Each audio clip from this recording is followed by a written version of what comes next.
Hello students, welcome to our channel. আশা করি তোমরা প্রত্যেকে সুস্থ আছো, ভালো আছো। তো ক্লাস 5-এর আজকে আমরা একটি গল্প নিয়ে চলে এসেছি, দ্য ক্লেভার মানকি। গল্পটি খুবই গুরুত্বপূর্ণ এবং ইন্টারেস্টিং, খুবই মজাদার একটি গল্প। তো চলো সময় না নষ্ট করে শুরু করা যাক ক্লাস 6। খুবই ইন্টারেস্টিং ও মজাদার গল্প, শেষ পর্যন্ত আশা করি দেখতে থাকবে, ভালো লাগবে। তো let's start the class. Let's read. Once upon a time, there lived a monkey. Once upon a time, there lived a monkey on the bank of a river. প্রথমে কি বলা হচ্ছে? once upon a time, এক সময়, there lived a monkey, সেখানে বাস করত একটি বানর। on the bank of a river, কোথায় বাস করতো? নদীর তীরে। ব্যাংক মানে তীর, রিভার মানে নদী। তাহলে প্রথম লাইনটার মানে কি হলো? একসময় একটি বানর বাস করতো নদীর তীরে। রাইট ইন দা মিডিল, একেবারে ঠিক মাঝখানে। অফ দা রিভার, কোথায়? নদীর মাঝখানে। অফ দা রিভার, নদীর মাঝখানে। দেয়ার ওয়াজ আ স্মল আইল্যান্ড। দেয়ার ওয়াজ মানে সেখানে ছিল, আ স্মল আইল্যান্ড, একটি ছোট্ট দ্বীপ। আইল্যান্ড মানে দ্বীপ। উইথ মেনি ফ্রুট ট্রিজ, অনেকগুলো সেখানে কি ছিল? ফলের গাছ ছিল। তাহলে সেখানে একেবারে নদীর মাঝখানে কি ছিল? একটি দ্বীপ ছিল, আর সেই দ্বীপে অনেকগুলি ফলের গাছ ছিল। Sweet and juicy fruit, sweet অর্থাৎ মিষ্টি, জুসি ফ্রুট মানে রসালো ফল। গ্রিউ বেড়ে উঠতো, গ্রিউ মানে বেড়ে উঠতো, অন দ্য ট্রিজ সেই গাছটিতে। তাহলে সেখানে সেই গাছগুলোতে মিষ্টি এবং রসালো ফলগুলি বেড়ে উঠতো। অ্যাট আ ডিস্ট্যান্স, কিছুটা দূরে, ফ্রম দ্য ব্যাংক অর্থাৎ তীর থেকে কিছুটা দূরে, ব্যাংক মানে তীর, তীর থেকে কিছুটা দূরে। দেয়ার ওয়াজ, দেয়ার ওয়াজ আ হিউজ রক, সেখানে ছিল বড় বড় পাথর। ইন দ্য রিভার, সেই নদীতে। আ পার্ট অফ ইট, এর কিছুটা অংশ, অর্থাৎ এই যে পাথরগুলো, এই পাথরের কিছুটা অংশ ওয়াজ অ্যাবোভ ওয়াটার, কোথায় ছিল? সেই জলের উপরে ছিল। অর্থাৎ নদী থেকে কিছুটা দূরে সেখানে বড় বড় পাথর ছিল, সেই পাথরগুলো কিছুটা ওপরে ভেসেছিল বা উঠেছিল। ওয়ান ডে, একদিন, attracted by the delicious fruit, একদিন কি হয়েছিল? অ্যাট্রাক্টেড মানে আকর্ষিত হয়ে, অর্থাৎ সেই ফল দ্বারা, সুস্বাদু ফল দ্বারা আকর্ষিত হয়ে। ডেলিশাস মানে সুস্বাদু, ফ্রুট মানে ফল, তাহলে সুস্বাদু ফল দ্বারা আকর্ষিত হয়ে। দ্য মানকি জাম্পড, বানরটি লাফ দিল। টু রিচ দ্য রক, সেই পাথরে, সেই পাথরটির উপরে ঝাঁপ দিল। And from the there left on to the island, এবং সেই আরেকটি লাফ দিয়ে সে পড়লো কোথায়? আইল্যান্ডে, অর্থাৎ সেই দ্বীপটিতে চলে গেল। তার মানে এখানে সেই দ্বীপটিতে যেতে গিয়ে সে দুটি লাফ দিল। প্রথমে কি হলো? প্রথমে সে লাফ দিয়ে সেই পাথরগুলোর ওপরে পড়লো, আর সেই পাথর থেকে আরো একটি ঝাঁপ দিয়ে কোথায় চলে গেল? সেই দ্বীপে, আইল্যান্ডে চলে গেল। দ্বীপে যাওয়ার পরে কি হচ্ছে? Not so difficult after all, he said to himself. সে কি বলছে? দ্বীপে যাওয়ার পর সে বলছে নট সো ডিফিকাল্ট, এতটা কঠিন নয়। আফটার অল, আফটার অল মানে সব মিলিয়ে, অর্থাৎ সব মিলিয়ে এই যে ঘটনাটি ঘটলো, এটি অতটা কঠিন নয়। হি সেড টু হিমসেলফ, সে নিজেই বলল কি যে সেখানে পৌঁছানো অতটা কঠিন নয়। সুন হি ওয়াজ এনজয়িং, সুন মানে শীঘ্রই, he was enjoying the sweet fruit from the trees.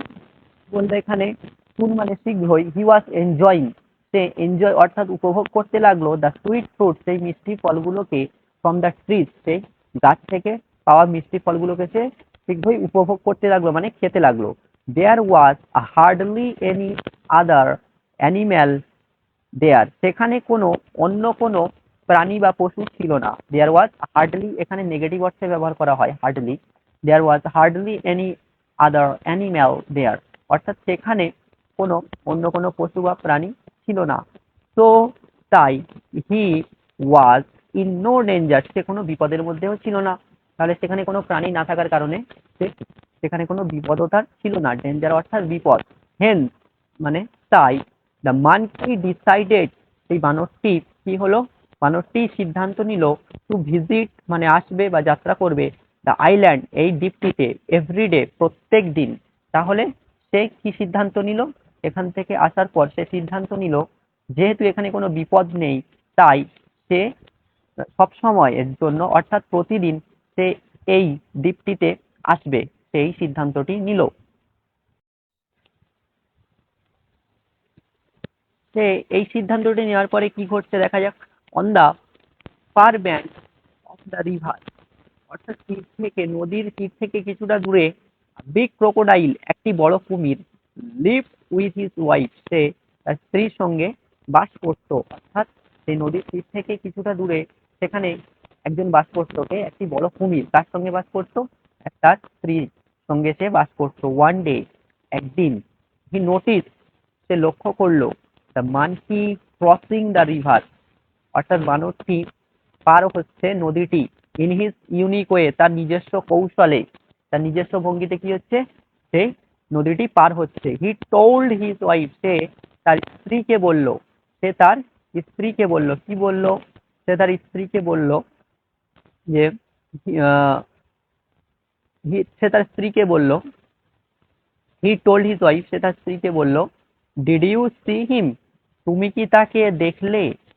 সে তার স্ত্রীকে কি বলছে, যে তুমি কি তাকে দেখলে। যখন, অর্থাৎ যখন সে নদীটি পার হয়ে গেল, তখন সে, কুমিরটি তার স্ত্রীকে বলছে, তুমি কি তাকে দেখলে। Did you see him, let catch him tomorrow, চলো তাকে আগামীকাল ধরা যাক। ক্যাচ মানে ধরা, আর টুমরো মানে আগামীকাল, অর্থাৎ তাকে আগামীকাল ধরা যাক। নেক্সট মর্নিং, পরের দিন সকালে, হাউ এভার, যাই হোক, the crocodile, the crocodile found, crocodile দেখলো, দ্যাট, যে ক্রোকোডাইল কি দেখলো, ক্যাচিং দ্য মানকি, বানরটিকে ধরা, ক্যাচিং মানে কোনো কিছু ধরা, বানরটিকে ধরা, ওয়াজ নট ইজি, এতটা সহজ ব্যাপার নয়, বানরটিকে ধরা এতটা সহজ ব্যাপার নয়। The monkey landed on the rock and in a flash jumped off onto the island. এখানে কি বলা হলো, the monkey landed on the rock, সে বানরটি এসে পড়তো কোথায়, পাথরটির ওপরে, and in a flash jumped, এবং একবারে চোখের পলকের মধ্যে ঝাঁপিয়ে, অন টু দ্য আইল্যান্ড, সেই দ্বীপটিতে চলে যেত। Hiding behind the rock, hiding behind the rock মানে কি, হাইডিং মানে লুকিয়ে থাকা, লুকিয়ে লুকিয়ে কি করতো সেই কুমিরটি, বিহাইন্ড দ্য রক, সেই পাথরটির পেছনে সে লুকিয়ে থাকতো। The crocodile could only watch him, পাথরটির পেছনে লুকিয়ে শুধুমাত্র সেই কুমিরটি তাকে দেখা ছাড়া আর কিছুই করতে পারতো না। কুড অনলি ওয়াচ হিম, শুধুমাত্র তাকে দেখা ছাড়া আর কিছুই করতে পারতো না, শুধুমাত্র তাকে দেখতো। He returned home without his catch, সে বাড়ি ফিরে এলো তাকে ধরা ছাড়া, অর্থাৎ তাকে না ধরে সে বাড়িতে চলে এলো। তারপরে কি করছে, days went by, days went by মানে দিনের পর দিন কেটে গেল। The crocodile thought of many plan to catch the monkey, the crocodile মানে হলো সেই কুমিরটি, থট মানে ভাবলো, অফ মেনি প্ল্যান অনেকগুলোই, কি ভাবলো, অনেকগুলো প্ল্যান অর্থাৎ পরিকল্পনা করলো, টু ক্যাচ দ্য মানকি বানরটিকে ধরার। বাট কিন্তু নাথিং ওয়ার্ক, একটিও কাজ করলো না। তাহলে সেই দিনের পর দিন কেটে যাওয়ার পর সে অনেকগুলো প্ল্যান পরিকল্পনা করতে লাগলো তাকে ধরার, কিন্তু সে একটাও প্ল্যান পরিকল্পনা তার কাজ করলো না। The monkey always escaped, monkey মানে সেই বানরটি, অলওয়েজ সর্বদা, এসকেপড মানে পালিয়ে যেত, ফ্রম হিজ ক্লচ, তার হাতের নাগাল থেকে বা থাবা থেকে সে পালিয়ে যেত, কে, সেই বানরটি।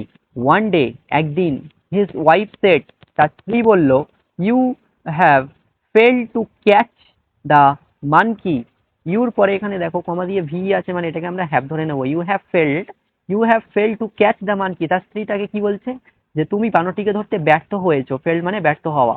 বাট কিন্তু, I really want to test, আমি সত্যি সত্যি চাই টেস্ট করতে, হিজ সুইট ফ্লেশ, তার সেই সুস্বাদু মাংসটিকে। তাহলে তার স্ত্রী তাকে কি বলছে, যে তুমি এটাকে ধরতে ব্যর্থ হয়েছো বানরটিকে, কিন্তু আমি তার সেই সুন্দর সুস্বাদু মাংসকে খেতে চাই, টেস্ট করতে চাই। তো তাই, দিস টাইম, এই সময়, you must follow my plan, তোমাকে আমার প্ল্যানটাকে ফলো করতে হবে।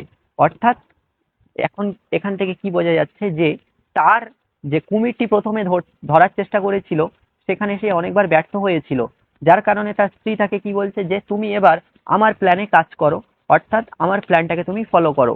দ্য ক্রোকোডাইল সেড, সেই কুমিরটি বলল, রাইট, ঠিক, টেল মি দ্য প্ল্যান দেন, তাহলে তুমি আমাকে সেই প্ল্যানটিকে বলে দাও, সেই প্ল্যানটি আমাকে এবার বলো। প্ল্যানটি কে সে জানতে চাইলো তার স্ত্রীর থেকে। তারপরে তার স্ত্রী কি বলবে, the monkey jump on the big rock in the river. The monkey অর্থাৎ সেই বানরটি জাম্প অর্থাৎ ঝাঁপায় on the big rock in the river, সেই বড় পাথরের ওপরে, নদীতে যেটা ভেসে রয়েছে সেই বড় পাথরটির ওপরে। সেড দ্য ওয়াইফ, তার স্ত্রী বলল, ইউ, তুমি, মাস্ট লাই, অবশ্যই শুয়ে থাকবে, স্টিল অন দ্য রক, সেই পাথরটির উপরে তুমি শুয়ে থাকবে। অর্থাৎ এখানে কি বোঝা যাচ্ছে, তার স্ত্রী তাকে সেই বুদ্ধিগুলো দিচ্ছে যেটা সে চেয়েছিল। হোয়েন, যখন, হি জাম্পস আপন ইউ, যখন তোমার উপরে সে ঝাঁপ কাটবে, thinking you to be a rock, তোমাকে ভেবে, কি ভেবে, টু বি আ রক, একটি পাথর ভেবে, ইউ ক্যান ক্যাচ, তুমি তাকে ধরে নেবে, হিম, তাকে তুমি ধরে নেবে, ইজিলি দেন, খুব সহজভাবে। তাহলে সে তাকে কি বুদ্ধি দিল, যখন সে তোমাকে পাথর ভেবে তোমার উপরে ঝাঁপাবে, তুমি তাকে খুব সহজেই ধরে নেবে। হোয়াট অ্যান আইডিয়া, কি সুন্দর বুদ্ধি, কি সুন্দর বুদ্ধি। I will get him tomorrow for sure, বলছে এবার কুমিরটা কি বলছে, কি সুন্দর বুদ্ধি, আই উইল গেট হিম, আমি তাকে ধরে নেবো, টুমরো, আগামীকাল, ফর শিওর, নিশ্চিত ভাবে। সেড দ্য ক্রোকোডাইল, সেই কুমিরটি বলল, উইথ জয়, উইথ জয়, অর্থাৎ কুমিরটি তাকে কি বলল, কুমিরটি তাকে কি উত্তর দিল তার স্ত্রীর থেকে এটা শোনার পরে, এটা খুব সুন্দর বুদ্ধি, আমি তাকে আগামীকাল নিশ্চিতভাবে ধরতে পারবো। তাহলে আজকের ক্লাসটি এই পর্যন্ত, দেখা হচ্ছে নেক্সট ভিডিওতে। ততক্ষণ পর্যন্ত তো সুস্থ থাকো, ভালো থাকো এবং এই পড়াটি খুব মনোযোগ সহকারে করে নেবে তোমরা।